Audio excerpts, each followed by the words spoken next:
Today, I would like to talk with you guys about a theory of mine, that whatever this number is attached to will become legendary. Now, I can understand that if I bring you this theory, you may not be inclined to believe me. Bring forward evidence number A. Modern Warfare 2. One of the greatest Call of Duties of all time. Maybe only rivaled by one other game called Black Ops 2. Are you starting to see what I mean? I think that this theory is pretty damn sound. Half-Life 2. Some say that this game is in fact the best game ever made. And if you're still out there doubting the theory of 2 because, oh man, these are just old games that you handpicked yourself and they don't really prove a point. Mr. Freaking 2 from One Piece. There is not a single character from any other series that you can name me within this 1 second now that is more epic than Mr. 2. Which is why, starting today, this channel will no longer be called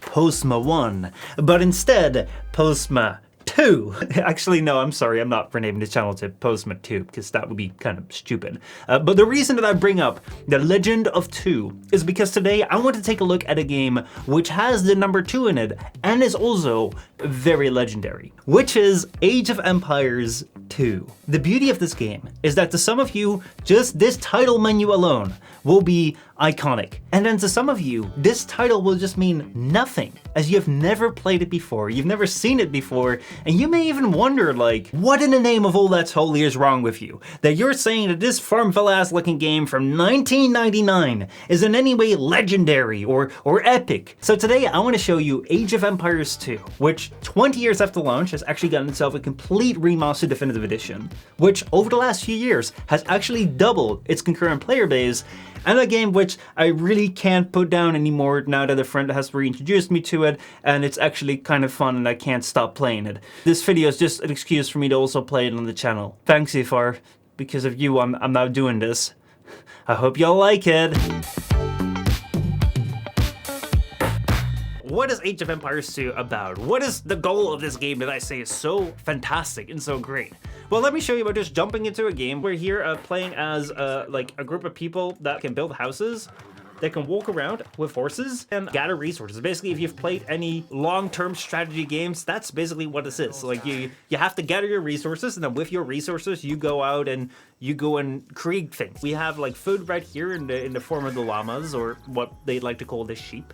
Then we have our little trees right here, which are tiny little trees, but there should also be a big forest around that we can go and oh, there it is, that we can go and chop some trees from. So why don't I go and send out the next villager towards trees, and then let's build ourselves a little wood camp. Right now, our llamas are running out. So let me go and hunt the pig. And the pig is, unlike a llama, it will fight back. You guys can go and actually help with the hunt, because otherwise this villager will not make it.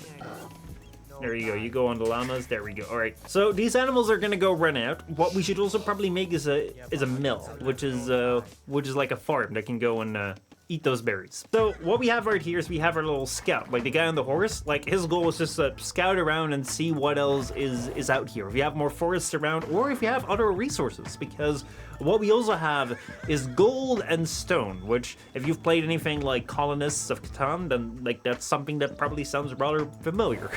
Speaking of the gold, let's actually go get some of that gold. Now, in the town center, what we also have is we have a little button that says Advance to Feudal Age. Let's go click that. If we want to have more villagers, we should probably add some more houses right here so they can live here. This right here should be a pathway forward because, you have your little neighborhoods. We have a little tree right here, which is nice because neighborhoods love to have trees. Oh, look at that! We just advanced to the feudal age, which means that our buildings upgraded, and that means that we learn new technologies, we learn how to make new buildings, and as such, we become more efficient. No town will be complete without our little farms, so we are going to have a little farming area right here. Oh man, look at this farm right here. Doesn't that make you feel like you're outdoors and growing plants and stuff? Oh boy, this is becoming a nice little city. Ooh, we have a market. Let's go and build the market right next to the town center, right? That looks nice. Because, you have the center of the town where all the villagers are born. Don't ask me what's inside there. Seems like, there's something happening right there where new humans are being made very quickly. So we now have a market where what we can do is we can go and buy and sell some resources. If we want to age up, we need to have a little bit more food. But we have a lot of gold right now, so what we can do now is we can go and buy some food, and now we can age up. The castle age. Oh boy, the castles in this game are the fucking best. And for that, what we're gonna need is we're gonna need some stone. So you right here, you can go build yourself a mining camp. We have enough resources right now to go build ourselves a castle. So every single one of you stone people, come forward. And let's build ourselves a castle. Now, the castle should probably go and protect our city right here. And what do we find here in the castle? We find the trebuchet. Now you may be wondering, why do we need a trebuchet? Well, that's because there's also another tab of things that our people can build. But if we go here, we also have a barracks. Let's go place that right here. Let us go and make a little bit of army. Because we are not alone on this map. If you've noticed on this map, there's also some little red dots right here, which is another base. And this is the entire point of the game. Right now, I've been kind of fooling around with you doing our little SimCity stuff because honestly, that is what really got me to start this game. I'm such a sucker for like trying to make things cool looking. And this is how I played my very first games. But the actual goal of this game is to play against an opponent. And our goal right here is to take him out. Oh, look at that. The trebuchets are right here. We have 3 beautiful, beautiful trebuchets. Look at that beautiful, beautiful base. They have stone buildings. They have a market as well. And they have a town center, which is interesting. Let's go hurl some stones at our town center.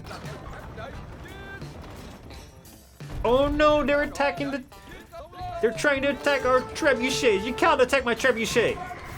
Go down. We're absolutely destroying this base. Meanwhile, our little base is looking perfect. There we go. Look at that. We wrecked his entire town and now he's given up. Now we're victorious. This is Age of Empires 2.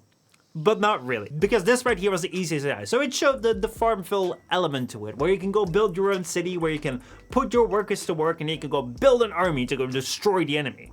But not every enemy is going to be like this easy AI. Some will actually try and fight back.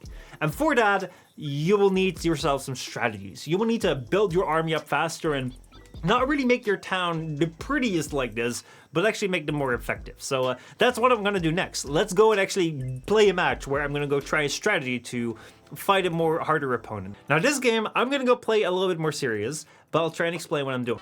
Here we go. So what we're gonna do right now is we're gonna go and build ourselves some houses and we're gonna go build ourselves some villagers, because what we did last time is basically, you know, we built ourselves some villagers to get ourselves some resources, but you don't just want some resources, you want all the resources. The fastest way to get food is you need to have 6 villagers on your sheep right here, on your llamas right here. And once you have 6 villagers working on food, they will be able to get her 50 food within 30 seconds, which I think 30 seconds is around the time, or 25 seconds is around the time that you can create a new villager. So we can constantly keep making units that will make us more stuff. And then next up, we're gonna go need some wood. So this guy right here, we'll go and make ourselves a little lumber camp right there. So we have more and more people going to food. And then what we can see is we can go up to the feudal age right here. So what we've done right now is we have a whole bunch of people on food right here. We have a whole bunch of people on wood. And because we need 500 food to progress to the next age, we've really ramped up our food production, which we're now going to go ramp down because we don't need that much food right now anymore. I'm going to need 3 of you guys to go and build me a little mining camp right here. I'm going to need 3 of you guys to go and build me a second lumber camp right here. Last time I really ignored my army for the longest time, but what I'm going to do right now is I'm already going to go build me some barracks so that we can get started in case the enemy decides to attack. Now that we have our base here, what we can do is we have our little builder guy right here who can go and build us our blacksmith, some archery ranges, because we also have archers. What I feel like I should probably do is just like in the previous game, I should probably go and try and protect my town a little bit, but instead of protecting it like with a small little house wall, I'm gonna go and make this house wall a little bit larger. Uh-oh, we're being attacked here.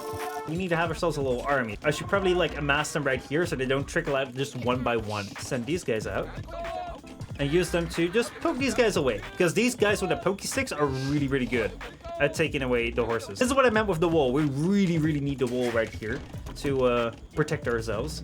And yeah, since he's attacked us, we should probably go and attack him back. There we go, look at that. With enough archers, like his horses will go down really fast. Right now, like we have different army types attacking, which as you can see right here, my archers are being taken down because these guys with their little like pikes, like the guys that can throw their little spears, like they're really, really good against like the guys that I have. So I should probably also go and make myself a stables. He has a lot of like these spearmen to fight my archers because he thought I was an archers. So that means that my knight should be really good right now. He's asked for my attention and he will get it. This is quite daring because, you know, he may just decide to cancel my castle right here by attacking the villagers that are making it. But I have good faith. I have good faith that I'll be able to place his castle right here. I have my fiddler just coming forward right there. Keep protecting the castle, please. The castle's going up. We're 36% in right now. We're destroying some of his army buildings, which is really, really good. All right, so now we have our castle fighting for us as well. Actually, I might even just go and attack this. There we go, 50, 40, 18, and the town center is down. There we go, we have our trebuchet right here. Oh, we have another town center. Okay, and there we go. He's resigning himself because look at that. We were victorious. So yeah, that is how you can also play this game. What you can see right here is if we return to the map right here, we have a way different town right here. This town is way more focused on making sure that the farms are around the farm and the town center where the farmers can very quickly deliver their food. We have lumber camps right here where the villagers can very quickly like bring back their wood and get their stone and stuff. And what you also see is that this is way more focused on, hey, we need to go and attack this other player because, oh boy, he had a castle as well. He fought on even though he had a castle right there, but it wasn't enough to save him.